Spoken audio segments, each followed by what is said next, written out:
மரகதவனம் அப்படிங்கிற ஒரு கிராமம். அந்த கிராமத்துக்கு நடுவில் புதையல் இருக்குன்னு ஒரு வதந்தி ஊர் பூரா பரவி இருக்கு.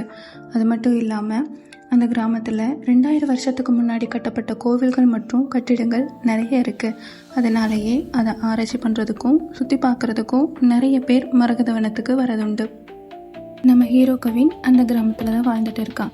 ஆராய்ச்சி பண்ணுறதுக்கும் குறிப்பாக புதையலை தேடி கண்டுபிடிக்கிறதுக்காகவும் வந்த நம்ம ஆதினி, அப்புறம் ஆதினியோட குழு மற்றும் அவரோட நண்பர்கள் எல்லாரும் ஊருக்கு ஒதுக்குப்புறமாக கேம்ப் போட்டு தங்கியிருக்காங்க.